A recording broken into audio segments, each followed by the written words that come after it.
जय हिंद दोस्तों, आप सभी का स्वागत है आपके अपने YouTube चैनल दबंग क्लासेस पर। दोस्तों, आज से हम आपके जो भी एसएससी जीडी का एग्जाम हुआ, MP forest, MP SI, MP patwari और अदर जितने भी एग्जाम है, इनके लिए संख्या पद्धति चैप्टर मतलब मैथ का बेस जीरो से हीरो बनाने के लिए आपको जीरो टू हीरो जो बेच रहेगा, इसमें आपको जो चैप्टर होगा उसके जितने भी एक चैप्टर में टाइप होते हैं उन सभी का फुल सॉल्यूशन कराया जाएगा।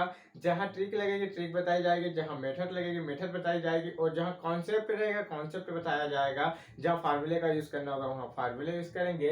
तो देखिए, आज का हमारा जो पहला चैप्टर है, तो इसमें हम देखेंगे सबसे पहले हमारा पहला चैप्टर का आज का क्या है। तो देखिए, सबसे पहला चैप्टर सभी को पता है मैथ में क्या आता है, तो नंबर सिस्टम आता है। तो सबसे पहले हम नंबर सिस्टम अर्थात नंबर का ज्ञान लेंगे। जो संख्या पद्धति होती है, संख्या का ज्ञान हमें सबसे पहले होना चाहिए। कभी भी गणित को पढ़ने से पहले हमें संख्या का ज्ञान होना चाहिए। तो देखिए, संख्या पद्धति अर्थात नंबर सिस्टम में देख सकते हो कौन कौन से टाइप है। तो इसमें 12 से 13 टाइप होते हैं। यहाँ देख सकते हो सबसे पहले इसका क्लासिफिकेशन अर्थात संख्याओं का वर्गीकरण या प्रकार पूछा जाता है। संख्या कैसे होती है सब पूछा जाता है। उसके बाद इकाई अंक पूछा जाता है। आरोही क्रम तथा अवरोही क्रम में जमाने के लिए क्वेश्चन आते हैं। सीधे उठ के समांतर श्रेणी हेरने के लिए आता है, गुणोत्तर श्रेणी हेरने के लिए आता है। उसके बाद बाहर के जो क्वेश्चन होते हैं, बाहर के क्वेश्चन आपसे पूछे जाते हैं। संख्याओं के नियम भी पूछे जाते हैं। तो शून्यों की संख्या जो लास्ट में ऐसा पूछा जाता है कि 1 से लेकर 100 तक शून्यों की संख्या कितनी होगी, ये सब पूछा जाता है। ठीक है, गुणनखंड या फैक्टर निकालने की बात आती है कि इसके कितने गुणनखंड होंगे, सम गुणनखंड, विषम गुणनखंड, ये सब निकालने के लिए आते हैं। विभाजिता के नियम पूछे जाते हैं, 2, 3, 4, 5 जितने भी होते हैं। आजकल बड़े अंक आपके एग्जाम में पूछे जाते हैं, जैसे कि 79, 49, इन सभी के पूछे जाते हैं। तो इन सभी का सॉल्यूशन होगा। फ्रैक्शन यानी भिन्न, सबसे छोटी भिन्न, बड़ी भिन्न आपके एग्जाम में अधिकतर पूछी जाती है। क्वेश्चन तो इससे आते ही आता है। और वर्गमूल तथा घनमूल, जो आपके वर्गमूल डायरेक्ट रहते हैं उन्हें वर्गमूल से डायरेक्ट वर्ग में कन्वर्ट करना और घनमूल से घन में कन्वर्ट करना, ये पूछा जाता है। भाजक विभाजक और जो शेषफल होती है, इसकी प्रमेय आती है कि शेषफल प्रमेय भी पढ़ेंगे हम। और भाजक विभाजक और भागफल के जो गणित होते हैं इसे भी हम पढ़ेंगे। और उसके अलावा 2-3 टाइप और रहते हैं मिसलेनियस के अर्थात जो विविध के क्वेश्चन रहेंगे, इन सभी को भी हम लास्ट में देखेंगे। तो टोटल आपके जो है नंबर सिस्टम की लगभग 13 या 12 क्लासेस रहेगी। क्योंकि ये एक एक क्लास जो छोटी होंगी उनमें 2 या 3 ले लेंगे, 2-3 टाइप ऐसे ले सकते हैं। जैसे कि वार में हो जाएगा, शून्यों की संख्या हो गई, ये 3 एक ही क्लास में हो जाएगा लगभग, परंतु इनमें एक एक क्लास लगेगी लगभग। ठीक है, तो सबसे बड़ा चैप्टर होता है यूनिट डिजिट, क्योंकि यूनिट डिजिट जो होता है इकाई अंक, इससे आपके एग्जाम में क्वेश्चन बनते हैं। जिन भी टॉपिक जो मेन टाइप होगा उससे हम जरूर पूरे इंपॉर्टेंट एकदम जितने भी रूल है उसके सभी रूल करवाएंगे। तो चलिए आज देख लेते हैं हम पहला संख्याओं का वर्गीकरण अर्थात क्लासिफिकेशन। संख्याओं के प्रकार क्या होते हैं, संख्या कैसी होती है, इन सभी को हम इस वीडियो में देखेंगे। तो जो भी नए हो चैनल पे, चैनल को सब्सक्राइब करें। तो एक सबसे पहले हमें संख्याओं का ज्ञान होना चाहिए, इसलिए हम संख्याओं को वर्गीकरण एवं प्रकार देखेंगे कि उसका प्रकार एवं वर्गीकरण क्या होता है। तो देखिए, यहाँ पर संख्या का जो वर्गीकरण होता है वो 10 प्रकार की संख्याएं पाई जाती है। सबसे पहले प्राकृतिक संख्या, फिर उसके बाद पूर्ण संख्या, पूर्णांक संख्या, सम संख्या, विषम संख्या, भाज्य संख्या, अभाज्य संख्या, सहभाज्य संख्या, परिमेय संख्या, अपरिमेय संख्या। इन सभी 10 संख्याओं के बारे में हम ज्ञान लेंगे कि इसमें क्या क्या चीज होती है, कौन सी संख्या इसके अंदर आते हैं, कौन से अंक प्राकृतिक संख्या में आते हैं, पूर्ण संख्या में आते हैं, ये सभी चीजों को हम देखेंगे। तो एक एक करके हम देखेंगे, वीडियो को लास्ट तक जरूर देखना। और हर जो क्लास रहेगी उसको रेगुलर देखेंगे तो आपका जो है ए टू जेड सब चीज कवर हो जाएगा। आप कोई से भी एग्जाम में बैठेंगे उसमें जरूर आप पूरे क्वेश्चन अटेंड करके आएंगे। तो चलिए देख लेते हैं। देखिए, सबसे पहले हमने लिया प्राकृतिक संख्या। प्राकृतिक संख्या का मतलब होता है वे संख्या जिनसे वस्तुओं की गणना की जाती है, प्राकृतिक संख्या कहलाती है। तो क्या कहते हैं, जैसे कि कोई भी संख्या है हम जिसे गिनती में यूज करते हैं। तो गिनती हम जैसे किसी चीज को गिनने में यूज करते हैं तो कहाँ से स्टार्ट करते हैं, 1 से स्टार्ट करते हैं ना, 0 से नहीं करते हैं। किससे करते हैं, 1 से। तो इसे क्या कहते हैं, नेचुरल नंबर कहते हैं, नेचुरल नंबर। अक्सर एग्जाम में पूछा जाता है कि 1 से लेकर 100 तक की प्राकृतिक संख्याओं का योग कितना होगा, तो ऐसा क्वेश्चन बनता है। तो आप उसमें देखिए यहाँ पर, तो इसमें देखिए यहाँ बोला गया है 1 से स्टार्ट है। कभी भी एग्जाम में ऐसा पूछा जाता है कि प्रथम 10 प्राकृतिक संख्याओं का योग कितना होगा। तो बहुत से बच्चे कंफ्यूज में रहते हैं, क्योंकि वे लोग क्या करते हैं, 0 को भी ऐड कर लेते हैं, लास्ट में 8 तक जाते हैं और खत्म कर देते हैं। परंतु प्रथम 10 संख्याओं का योग निकालना है तो हमें इन सभी को क्या करना होगा, ऐड करना होगा, 1 से स्टार्टिंग करना होगा। तो यही प्राकृतिक संख्या का मतलब होता है, जैसे हम डेली जीवन में किसी भी चीज को काउंट करने या गिनने में प्रयोग करते हैं। जैसे हम कभी भी किसी चीज को कैसे यूज करते हैं, तो 1 से स्टार्ट करते हैं ना, किसी चीज को गिनना होगा तो कैसे 1 2 3 4 5 6 इसी प्रकार से यूज करते हैं। तो प्राकृतिक संख्या क्या होती है, जो नेचुरल नंबर होता है वो होता है 1 2 3 4 से स्टार्ट होते हुए अनंत तक चली जाती है। ठीक है, जो अनंत तक चली गई हमेशा इसी तरह से होती है। चलिए नेक्स्ट देखते हैं। नेक्स्ट संख्या हमारे पास है पूर्ण संख्या। कौन सी संख्या, पूर्ण संख्या। जब प्राकृतिक संख्याओं में शून्य को भी सम्मिलित कर लिया जाता है तब वह पूर्ण संख्या हो जाती है। प्राकृतिक संख्या क्या होती है, जिसे हम गिनने में काउंट करते हैं, परंतु उसमें अगर हम जीरो को ऐड कर ले तो क्या हो गया, पूरी संख्या आ गई। जीरो से लेके जो भी अनंत तक जाएगी 1 2 3 4 5, ये क्या हो गई, पूरी पूर्ण संख्या हो गई। इसमें क्या होता है, पूर्ण में जीरो भी शामिल हो जाता है। होल नंबर किसे कहते हैं, जिसमें जीरो भी शामिल हो जाए उसे होल नंबर कहते हैं, अर्थात पूर्ण संख्या कहते हैं। चलिए नेक्स्ट देखते हैं। नेक्स्ट है यहाँ पर पूर्णांक संख्या, जिसे इंटीजर्स से नंबर कहते हैं। प्राकृतिक संख्याओं में उनकी ऋणात्मक संख्या तथा शून्य को भी सम्मिलित कर लेने पर जो संख्या प्राप्त होती है वह संख्या पूर्णांक संख्या कहलाती है। जैसे कि हमने क्या बोला था, पहले प्राकृतिक संख्या पढ़ा था, ठीक है, नेचुरल नंबर, उसमें क्या होता था 1 से स्टार्ट होती है, 1 2 3 4 से। पूर्ण संख्या पढ़ा था, पूर्ण में क्या होता है, तो 0 1 2 3 से स्टार्ट होती है। ठीक है, जो आपके बेसिक से एकदम क्लास चल रही है, आपको जीरो से हीरो बनाएंगे मैथ के अंदर। ठीक है, तो यहाँ देखिए जो हो गया है। तो अब बात हो रही है क्या, पूर्णांक की। पूर्णांक का मतलब होता है जीरो से इधर भी संख्या जो माइनस में आती है, जो इधर आती है वो प्लस में। जैसे यहाँ देखिए क्या बोला गया, पूर्णांक संख्या क्या कहते हैं, प्राकृतिक संख्याओं में उनकी ऋणात्मक संख्या तथा शून्य को भी सम्मिलित कर लेने पर वह संख्या क्या होती है, पूर्णांक संख्या होती है। जो हमारी प्राकृतिक संख्या थी, इसमें हमने क्या करा, शून्य को ऐड करा तथा इनकी जो ऋणात्मक संख्या इधर, इसको हमने ऐड कर लिया, तो ये हमारी क्या बन गई है, पूर्णांक संख्या बन गई है। क्या बन गई है, पूर्णांक संख्या बन चुकी है। पूर्णांक संख्या कहाँ से स्टार्ट होती है, तो इसमें ऐसा नहीं है, माइनस में भी जहां अनंत तक जाती है और जो प्लस होता है उसमें भी अनंत तक जाती है, और इसमें जीरो भी शामिल होता है। ठीक है, बीच में। अब अगर पूछ ले धन पूर्णांक संख्या क्या होती है, प्राकृतिक संख्याओं को धन पूर्णांक संख्या कहते हैं। किसे कहते हैं, प्राकृतिक संख्या जो होती है इसे धन पूर्णांक के साथ 1 2 3 4 5 ये सब क्या है, प्राकृतिक संख्या, इसे हम धन पूर्णांक कहते हैं। अगर पूछे ऋण पूर्णांक क्या होता है, तो प्राकृतिक संख्याओं के ऋण आप उन संख्याओं को ऋण पूर्णांक कहते हैं। ठीक है, जिनमें ऋण का चिन्ह लग जाए प्राकृतिक संख्याओं में, वो क्या होती है, ऋण पूर्णांक संख्या होती है। तो इतना आप सब समझ गए होंगे। नेक्स्ट देखते हैं। नेक्स्ट यहाँ पर पूछा गया है, और ये सब पीडीएफ जो है आपको टेलीग्राम चैनल पे मिल जाएगी। दबंग क्लासेस के नाम से टेलीग्राम चैनल है, उसकी लिंक नीचे दी रहेगी। वहां से A to Z जितने भी क्लासेस रहेगी सब की पीडीएफ आपको वहां से मिलेगी, तो आप टेलीग्राम चैनल की भी ज्वाइन कर सकते हैं। यहाँ देखिए आपका पूछा गया है चार सम संख्याओं, जैसे अगर पूछा जाए चौथे नंबर की संख्या हमने क्या ली है, ठीक है, चौथे नंबर का हमारी संख्या है सम संख्या, अर्थात इवन नंबर। इवन नंबर क्या होता है, वे संख्याएं जो दो से पूर्णतः विभाजित होती है सम संख्या कहलाती है। इवन नंबर अर्थात सम संख्या वे संख्या होती है जो दो से पूर्णतः विभाजित हो, मतलब दो से विभाजित होने वाली कोई सी भी संख्या हो वो पूर्ण यानी कि इवन नंबर अर्थात सम संख्या कहलाती है। प्रत्येक सम संख्या का इकाई अंक 2 4 6 8 और 0 में से कोई भी एक हो सकता है। मतलब कि अगर हमने लिखा 480, तो अगर ये लास्ट में 0 आया तो ये क्या है, एक सम संख्या है और ये हमेशा 2 से डिवाइड होती है। ठीक है, अगर हमारे पास लिखा 542, तो इसमें देखिए यहाँ पर क्या है, लास्ट में 2 आया है ना। ऐसे ही हम कुछ भी संख्या लिखेंगे, अगर ये आए 2 4 6 8 0, तो ये संख्या क्या होती है, आपकी सम संख्या होती है। यही पूछा गया था, सम संख्या अर्थात इवन नंबर, तो ये आपके सामने है। नेक्स्ट देखते हैं, जैसे कि विषम संख्या अर्थात ओड नंबर किसे कहते हैं, तो वे संख्या जो 2 से पूर्णतः विभाजित नहीं हो।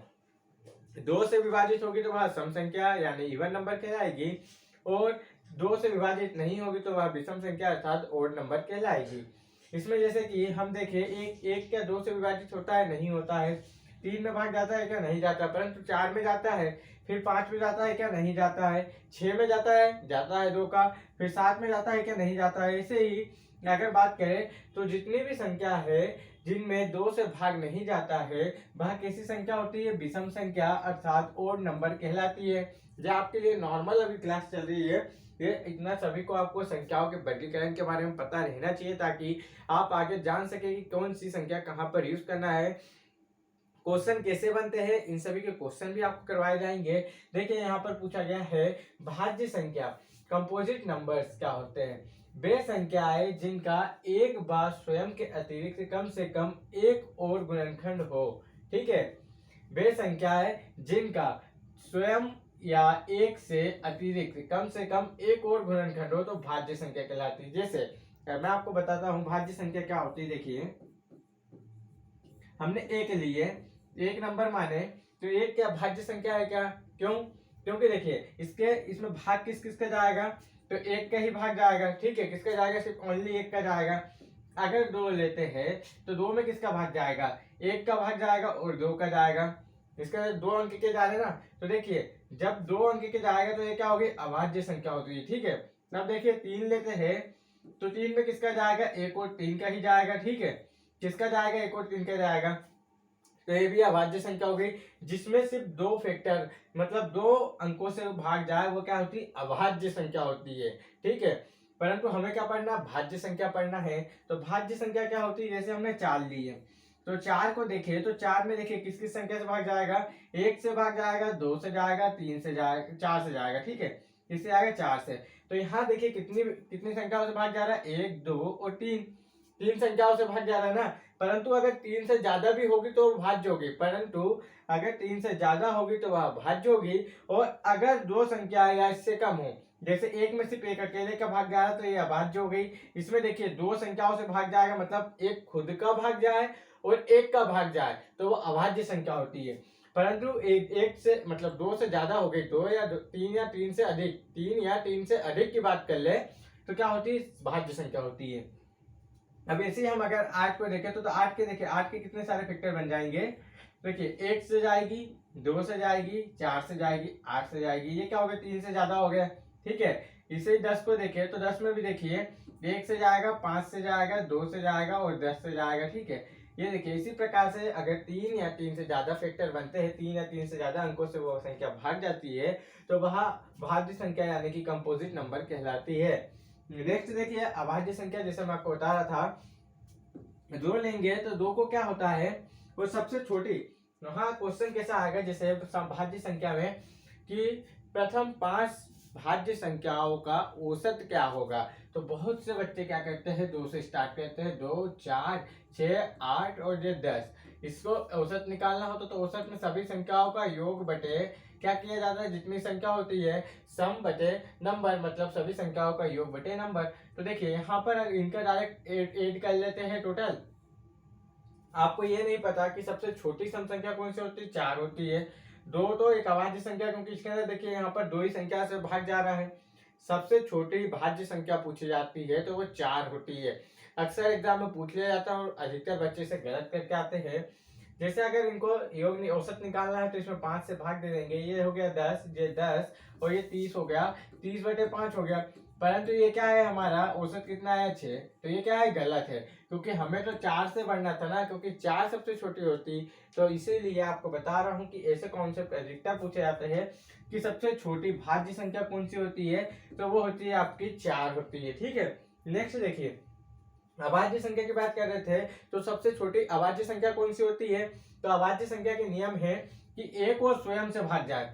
वे संख्या जिसमें एक और स्वयं का भाग जाए अभाज्य संख्या कहलाती है, और जिसमें एक और स्वयं के अलावा दूसरी संख्याओं का भाग चले जाए वे भाज्य संख्या कहलाती है। ठीक है, तो यहाँ देखिए अगर दो ले तो दो में किस किस का भाग जाता है, एक का जाता है और दो का जाता है। ठीक है, तो सबसे छोटी बुच है अभाज्य संख्या तो दो होती है, क्योंकि एक लेते हैं तो एक में किसका जाता है, सिर्फ एक का ही भाग जाता है। तो ये तो होगा नहीं, ये अभाज्य संख्या नहीं होगी, क्योंकि अभाज्य संख्या की जो परिभाषा है वह कहती क्या है कि वह एक से विभाजित हो और स्वयं खुद से भी विभाजित हो।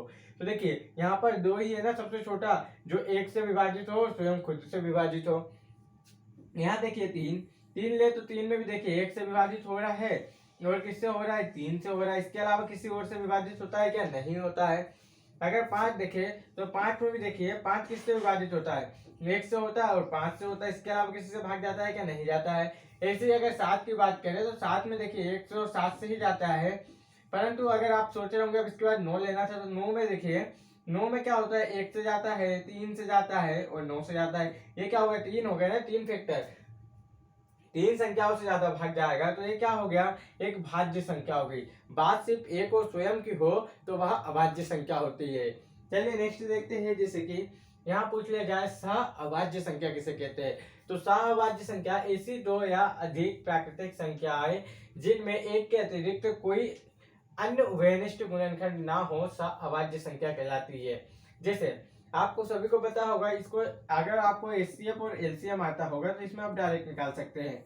जैसे बोला है ऐसे दो या दो से अधिक प्राकृतिक संख्या, प्राकृतिक संख्या का मतलब मैंने आपको बताया जिसे हम काउंट करना स्टार्ट करते हैं, एक से स्टार्ट होती प्राकृतिक संख्या, अधिक प्राकृतिक संख्या जिनमें एक से अतिरिक्त कोई अन्य उभयनिष्ठ गुणनखंड ना हो। मतलब जो उसका एचसीएफ हो वो क्या होना चाहिए, हमेशा एक होना चाहिए। एचसीएफ क्या होना चाहिए, उसका हमेशा एक होना चाहिए। वही की बात की गई है कि उनका उभयनिष्ठ गुणनखंड एक हो, उससे अधिक ना हो, सहअभाज्य संख्या कहलाती है। ठीक है, को प्राइम नंबर का मतलब होता है, देखिए इन दोनों का एचसीएफ लेंगे तो एचसीएफ क्या होगा, यहाँ पर एक ही होगा ना, इसका एचसीएफ कितना होगा, एचसीएफ एक होगा।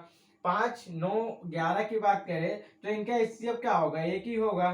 ठीक है, यहाँ पर एचसीएफ जब पढ़ाएंगे, एलसीएम पढ़ाएंगे, जब आपको ये पूरा फैक्टर समझ में आ जाएगा। अभी आप इसको देखते चलिए, यहाँ देखिए 16, 21 और 65, तो इसका भी एचसीएफ क्या होगा, एक ही होगा। ये भी आपको जो समझ में नहीं आएगा, जो पहले पढ़े होंगे उन्हें शायद समझ में आ जाए, क्योंकि एचसीएफ हमेशा कैसे निकाला जाता है ये सब आपको एचसीएफ और एलसीएम नेक्स्ट चैप्टर में बताएंगे। ठीक है, नेक्स्ट देखिए, नेक्स्ट यहाँ पूछा गया परिमेय संख्या, वे संख्या जिन्हें पी बाई क्यू के फॉर्म में लिखा जाए। ठीक है, वे संख्या जिसे पी बाई क्यू के फॉर्म में व्यक्त किया जाए परिमेय संख्या कहलाती है, जहां पी बाई क्यू दोनों पूर्णांक और सह अभाज्य तथा क्यू जीरो हो। ठीक है, अगर ये जीरो है जब भी चल जाएगा। ठीक है, इतना ध्यान रखना। जैसे कि 3/5, तो देखिए यहाँ पर क्या लिखा गया है, 3/5 कैसे लिखा है, पी बाई क्यू के फॉर्म में लिखा है ना, पी बाई क्यू के फॉर्म में लिखाया कि नहीं ये बताओ आप। तो 3/5 कैसे लिखाया है, पी बाई क्यू के फॉर्म में लिखाया है। इसी प्रकार अगर देखिए 4/9, तो ये क्या हो गया, आपकी एक परिमेय संख्या हो गई है। अगर ऐसा पूछ ले यार परिमेय संख्या, जैसे आपके सामने दिया है 7.33, तो ये क्या परिमेय संख्या है या नहीं है, आप जो बताया पहले, तो सोचिए आप पहले कि ये परिमेय संख्या है या नहीं है। देखिए ये भी एक परिमेय संख्या है, क्यों, क्योंकि सभी को पता है ये क्या लगा है, दशमलव, तो दशमलव के पहले लगा है, तो हम इसको कैसे लिख सकते हैं, 733 बटे में कितने दशमलव से पहले लगा, तो हम उसके बाद में नीचे क्या लगा सकते हैं, 3 शून्य लगा सकते हैं। तो देखिए ये भी पी बाई क्यू के फॉर्म में लिखा गई कि नहीं, तो ये भी क्या हो गई, एक परिमेय संख्या हो गई। तो परिमेय संख्या से ऐसे ही क्वेश्चन पूछे जाते हैं, आपको 4 ऑप्शन दिए जाएंगे, उसमें आपको चेक करना रहेगा कि ये परिमेय संख्या है या नहीं है, या आपको चेक करना होता है। ठीक है, तो इस तरह से आपको दे दिया जाएगा, उसके बाद पूछ लेंगे कि कौन सी परिमेय संख्या है कौन सी नहीं है। अगर देखिए जैसे अब बोल दे आपसे कि परिमेय संख्या, यहाँ पर जैसे फिर से बोल दे 3, 9, 9, तो ये देखिए यहाँ पर ये परिमेय संख्या है या नहीं है, इसका मुझे राइट आंसर कमेंट में करके जरूर बताएं। ठीक है, नेक्स्ट देखते हैं, जब तक दे रहा नेक्स्ट यहाँ पर अपरिमेय संख्या। तो देखिए आज का हमारे जो 10 टॉपिक थे, 10 संख्याएं थी, इनका सभी का ज्ञान हम आपको दे चुके हैं। तो अपरिमेय संख्या देख लेते हैं, इरेशनल नंबर, तो वे संख्याएं जिन्हें पी बाई क्यू के रूप में व्यक्त नहीं किया जा सकता है, अपरिमेय संख्या कहलाती है, जहां पी व क्यू दोनों पूर्णांक है तथा क्यू जीरो है। ठीक है, देखिए इसमें एक चीज आपको बता दूं, जैसे यहाँ लिखा है करनी में 4, तो ये एक परिमेय संख्या है या नहीं है बताइए। करनी में 4 लिखा है तो इसका मतलब क्या होगा, यहाँ पर देखिए ये करने में 4 लिखा है तो बाहर क्या निकलेगा, 2 निकलेगा ना, 2 का वर्ग होता है 4, तो इसके बटे में क्या है, एक, तो सभी को पता है कि बटे में हमेशा रहता है, एक हमेशा एक बटे में रहता है, तो ये क्या हो गई, आपकी एक परिमेय संख्या हो गई। इसी प्रकार से यहाँ पर 1, 2, 3, 4 जो इस तरह से लिखे जाएंगे, इसके नीचे एक तो रहते ही है, तो ये भी क्या है, सब परिमेय संख्या है। अब अपरिमेय संख्या क्या होती है, तो देखिए जिसे पी बाई क्यू के फॉर्म में नहीं लिखा जा सकता है। ठीक है, जिसे करनी 2 ले लेते हैं, तो कर्णी दो क्या बाहर निकलेगा? नहीं निकलेगा। तो कर्णी दो क्या हो गया? एक अपरिमेय संख्या हो गई।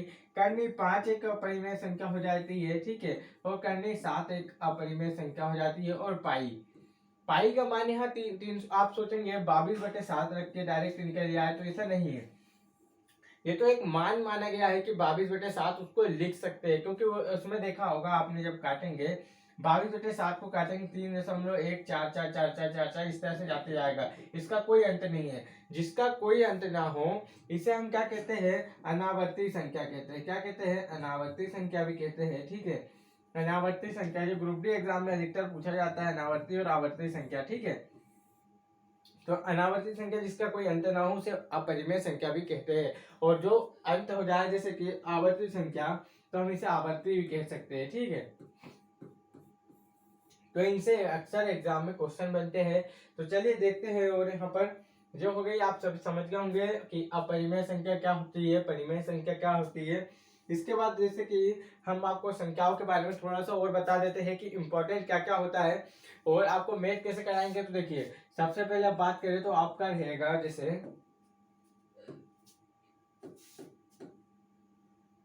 ये रहा आपके सामने।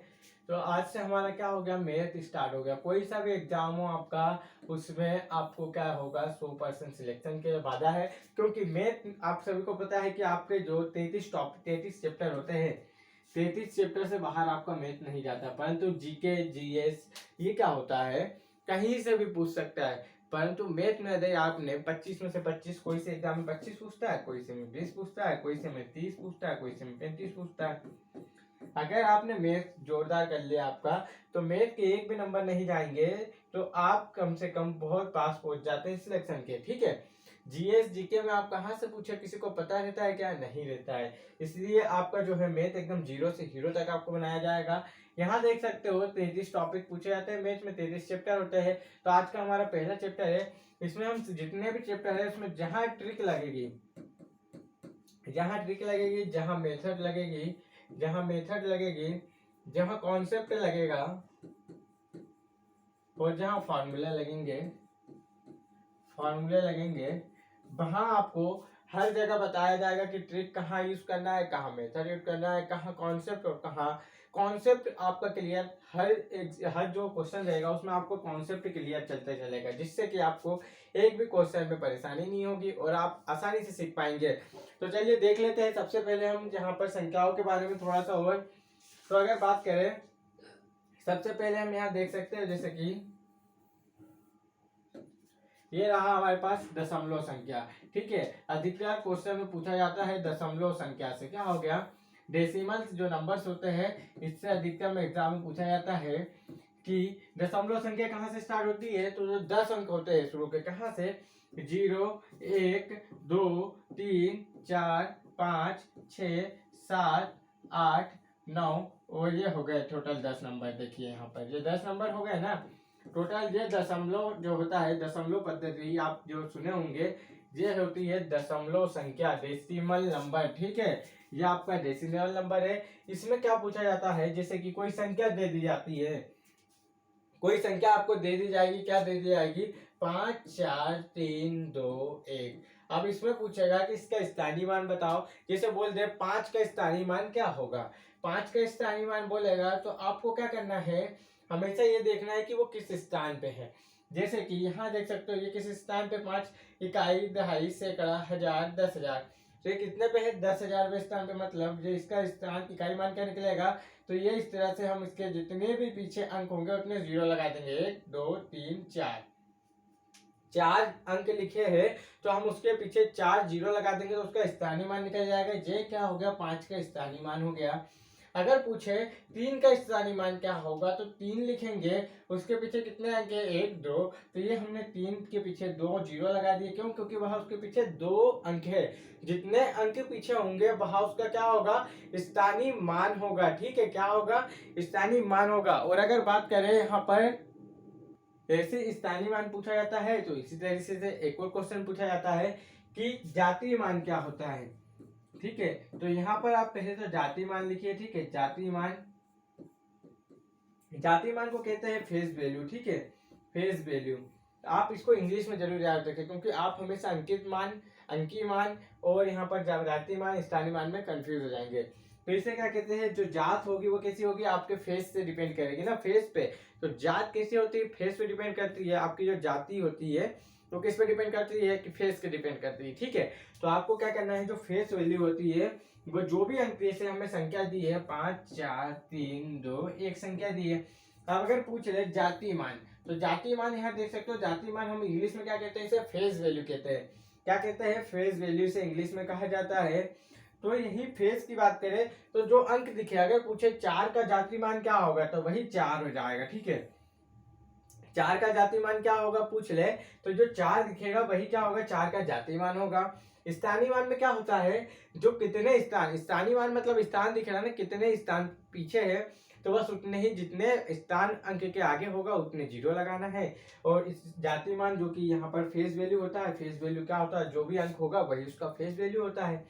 फिर और आपका जो रहता है स्थानीय मान, यानी कि प्लेस वैल्यू। स्थानीय, स्थान का मतलब क्या होता है, प्लेस होता है ना, तो इसे हम प्लेस वैल्यू कहेंगे।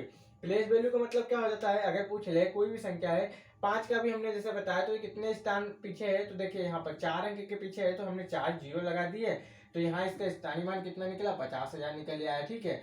ऐसे ही यहाँ पर जातीय मान क्या होगा, जो भी संख्या होगी वही संख्या उसका जातीय मान होगा, ठीक है। तो फटाफट इसे आप नोट कर लीजिए, जब तक हम नेक्स्ट आपको कॉन्सेप्ट बताते हैं, स्थानीय मान जातीय मान का पूछा जाता है। जल्दी से एक बार इसे नोट कर लीजिए, फिर हम संख्याओं का थोड़ा बहुत और देख लेते हैं, वर्गीकरण करना जैसे। तो यहाँ पर देख सकते हो फेस वैल्यू ऑफ डिजिट, और फिर जाति वैल्यू यानी कि जो होता है, इसे हमने सब कुछ देख लिया है। झटाझट आप काफी में नोट करते चले। इसकी पीडीएफ आपको मिलेगी टेलीग्राम चैनल पर, दबंग क्लासेस नाम से टेलीग्राम चैनल है। यहाँ देखते हैं अब जैसे संख्याओं का, नेक्स्ट हम देख लेते हैं। बात करें संख्याओं का वर्गीकरण, क्या बात करते हैं, संख्याओं का वर्गीकरण, ठीक है। संख्याओं का अगर वर्गीकरण की बात करें तो ये रहा आपके सामने संख्याओं का वर्गीकरण, ठीक है। तो संख्या जो होती है वो कैसी होती है, एक कठिन यानी कि कॉम्प्लेक्स संख्या होती है। कैसी होती है, कॉम्प्लेक्स संख्या होती है, कॉम्प्लेक्स नंबर्स, ठीक है। ये हो गया यानी कि सम्मिश्र संख्या, सभी मिली हुई संख्या, जिसे हम क्या कहते हैं, सम्मिश्र संख्या कहते हैं। यह हो चुका है। अब इसको भी दो भागों में बांटा गया है, ठीक है। इसे भी दो भागों में बांटा गया है। सबसे पहले होती है इमेजिनरी नंबर, अर्थात काल्पनिक संख्या, ठीक है। क्या पूछा जाएगा, कभी भी काल्पनिक संख्या से कभी कभी क्वेश्चन बनते हैं, अधिकतर नहीं बनते हैं, परंतु व्यापम भी कभी कभी पूछ लेती है। एसएससी में तो अधिकतर पूछा जाता है, ठीक है। ये होगा काल्पनिक संख्या। और जो आपके सामने है वास्तविक संख्या, जो रियल नंबर होते हैं, वास्तविक संख्या, जिसे हम क्या कहते हैं, रियल नंबर्स कहते हैं, रियल नंबर, ठीक है। तो यहाँ पर काल्पनिक संख्या क्या कहते हैं, इमेजिनरी, जो हम इमेज कर सकते हैं सिर्फ, ठीक है, इमेजिनरी नंबर, ठीक है, इमेजिनरी नंबर्स, इमेजिनरी नंबर या काल्पनिक संख्या। तो काल्पनिक संख्या का मतलब क्या होता है, जो आई दिया रहता है, ये क्या होगी, हमारी काल्पनिक संख्या होगी। आई होता है ना, आई को हम काल्पनिक संख्या कहते हैं। किसे कहते हैं काल्पनिक संख्या, तो आई को काल्पनिक संख्या कहा जाता है। और जो वास्तविक संख्या होती है, जो सभी संख्या है वो सभी, एवरीथिंग, जितनी भी संख्या होती है वो सभी क्या होती है, एवरीथिंग, सभी संख्या, ठीक है। सभी संख्या, आई को छोड़ के सभी संख्या जो भी होगी, जितनी भी संख्या 1 2 3 4 5 6 माइनस प्लस सब क्या होती है, ये क्या होती है, वास्तविक संख्या होती है। कैसी होती है, वास्तविक संख्या होती है। काल्पनिक संख्या हमेशा पूछ लेता है, जैसे इसमें एक क्वेश्चन बनता है कि आई एक काल्पनिक संख्या है, और आई की देखिए हमेशा वैल्यू क्या होती है, आई स्क्वायर बराबर से होता है माइनस का 1 होता है। आई स्क्वायर बराबर से क्या होता है, माइनस का 1 होता है। बस आपको एक जे वैल्यू याद कर लेना, इसके अलावा काल्पनिक संख्या में कोई वैल्यू याद नहीं करना है, कि आई स्क्वायर बराबर से क्या होता है, माइनस का 1 होता है। तो आई बराबर से क्या हो जाएगा, जो आई है इसके बराबर से क्या हो जाएगा, करने में क्या हो जाएगा, -1 हो जाएगा ना, क्योंकि स्क्वायर का क्या हो जाएगा, रूट लग जाएगा, ठीक है। स्क्वायर का क्या लग जाएगा, करनी लग जाएगा। इसमें क्वेश्चन कैसे बनता है, तो क्वेश्चन ऐसा आएगा 4 प्लस, देखिए क्वेश्चन कैसे आता है, तो 4 प्लस, यहाँ पर देखिए 4 प्लस नहीं,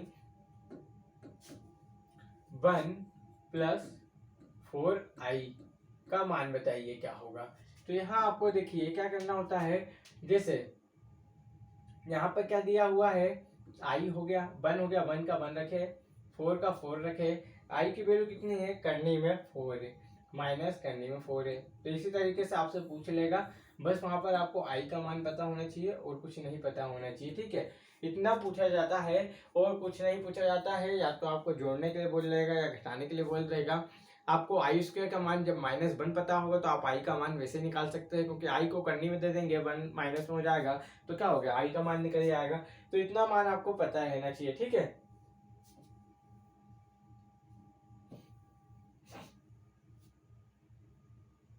चलिए आप लोग इसको फटाफट एक बार नोट कर लीजिए ताकि आपको याद रहे, तो जल्दी से इसे नोट कर लीजिए। फिर हम चलते हैं वास्तविक संख्या की ओर, क्योंकि वास्तविक संख्या एक बहुत बड़ा टॉपिक हो जाता है, आपके एग्जाम की दृष्टि से बहुत बड़ा होता है। तो देखिए वास्तविक संख्या की बात करें तो ये देखिए यहाँ पर हम वास्तविक संख्या को ले लेते हैं। जैसे वास्तविक संख्या एक अलग खुद ही बहुत बड़ा टॉपिक होता है। फिर कल से हम नेक्स्ट टॉपिक हम जो भी चलेंगे सभी को सॉल्व करेंगे। आज तो हम संख्याओं को ज्ञान ले लेते हैं कि कैसे क्या संख्या पूछी जाती है, इन सभी के बारे में आपको ज्ञान देना चाहिए। वास्तविक संख्या क्या होती है, तो देखिए वास्तविक संख्या जैसे कि इसे भी हमने 2 पार्ट में बांटा है, दशमलव और पूर्णांक, ठीक है।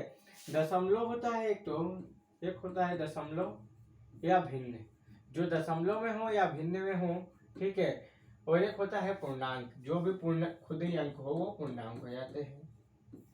तो दशमलव में क्या होता है, कोई भी संख्या जैसे कि 3.11 और 3.22, 211, 744, ये क्या हो गई, ये सब क्या है, दशमलव वाली हो गई ना, क्या हो गई, बस दशमलव वाली हो गई। अब ये भिन्न कैसे हो गई, तो देखिए ये दशमलव लिख रहा हूँ तो दशमलव, अब ये भिन्न कैसे बन जाएगी, तो ये 3 बटे क्या हो गया, 1000 हो गया ना। ये दशम भिन्न बन गई, भिन्न का मतलब होता है बटे के फॉर्म में, भिन्न का मतलब होता है बटे के फॉर्म में लिखना, क्या हो जाता है, भिन्न कहलाता है। तो ये हो गया भिन्न, ठीक है। तो देखिए दशमलव या भिन्न हो गया। अब पूर्णांक की बात करें तो वास्तविक संख्या को 2 बार बांटा गया पूर्णांक में। तो पूर्णांक क्या होता है, सबसे पहले 0 लिखना है, इधर प्लस में जाना है, इधर प्लस में अनंत तक जाना है, इधर क्या हो गया, माइनस में जाना है, माइनस में जाना है। तो ये हमारे सामने क्या आ चुका है, ये आपका ओरिजिनल अनंत तक जो भी जाए, ठीक है, अनंत तक चले जाना है। तो ये हमारा कौन सी हो गई, पूर्णांक संख्या होगी। बस आपको वास्तविक संख्या में इतना रखना है। तो हमने पूर्णांक भी पढ़ लिया है, दशमलव भी पढ़ लिया है, आज टोटल सभी चीजें पढ़ लिए हैं। तो आज हमारा जो है, जो आपका परिमेय संख्या में आपका जो भी है सभी टॉपिक हो यहाँ पर देख सकते हो, परिमेय संख्या, अपरिमेय संख्या, सहभाज्य संख्या, अभाज्य संख्या, भाज्य संख्या, विषम संख्या, सम संख्या, पूर्णांक संख्या, पूर्ण संख्या, प्राकृतिक संख्या, ये टोटल हमारे जो है जितनी भी संख्या थी इनसे संबंधित हमने कर लिया है। और इनके जो क्वेश्चन है लास्ट में आपको करवाए जाएंगे। अब कल जो हमारा टॉपिक रहेगा, देखिए यहाँ पर और कल से जो टॉपिक रहेगा जैसे यूनिट डिजिट, तो यूनिट डिजिट के सवाल कल के जो क्लास रहेगी उसी में सभी क्वेश्चन भी आपको सॉल्व कराए जाएंगे, ठीक है। तो इसी में आपकी जो संख्या होने ना, जैसे हमने अभी संख्या पढ़ा है, इन सभी चैप्टर जो है, ये 13 चैप्टर जो बचे हैं, इसी के अंदर वो संख्या उनका आपको जानकारी मिलेगी, कैसे किसका यूज करना है, कहाँ पर कौन सी संख्या लगेगी, ये सब आपको इसी में पता चलेगा। तो देखिए कल हमारा रहेगा यूनिट डिजिट अर्थात इकाई अंक निकालना। ये बहुत बड़ा अपने आप में एक नंबर लाने के लिए क्वेश्चन होता है, क्योंकि इसमें बहुत से रूल ऐसे हैं जो डायरेक्ट आप आंसर देखते से ला दोगे, ठीक है। तो अगर वीडियो अच्छी लगी हो तो वीडियो को लाइक करना और अपने दोस्तों में जरूर शेयर करना, क्योंकि यहाँ देख सकते हो आपका जो भी एग्जाम की तैयारी आप कर रहे हो, इसमें से अगर आप देख सकते हो नंबर सिस्टम के इतने टाइप आपको यूट्यूब पे कोई नहीं पढ़ाएगा फ्री में, ठीक है। तो आपको पूरा एक एक टाइप निचोड़ की तरह से ट्रिक, कॉन्सेप्ट, मेथड, फार्मूला जहाँ जो लगेगा वहाँ हम बताएंगे आपको, और कम से कम समय में आप इसे सॉल्व कर सके ये हम जरूर बताएंगे। और अगर आपको किसी भी प्रकार की कोई प्रॉब्लम है तो आप हमें कमेंट करके पूछ सकते हैं। यहाँ पर जो बैच रहेगा पूरा आपका चलेगा, मैथ का जो भी 33 चैप्टर होते हैं, मैथ में टोटल 33 चैप्टर से मैथ पूछा जाता है। ये कोर्स आपका कब तक चलेगा, लगभग अगर देखें तो ये हर क्लास जो रहेगी 6 से 7 क्लास की रहेगी। इसमें आप सोच रहे होंगे कहीं कहीं पर बहुत से यूट्यूबर ने 12-12 क्लास लिए हैं, तो ज़्यादा बड़ा नहीं करेंगे, क्योंकि आपका भी एग्जाम करीबन आ चुका है। सभी के एग्जाम जहाँ तक है 4 महीने के अंदर होंगे, तो 4 महीने में हम 33 चैप्टर को खत्म करेंगे, ठीक है। इन 33 चैप्टर को हम जल्द से जल्द भी नहीं, आपको पूरा सिखाते हुए खत्म करेंगे, ठीक है।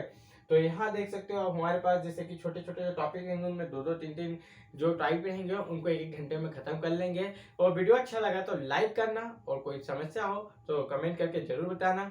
जय हिंद दोस्तों।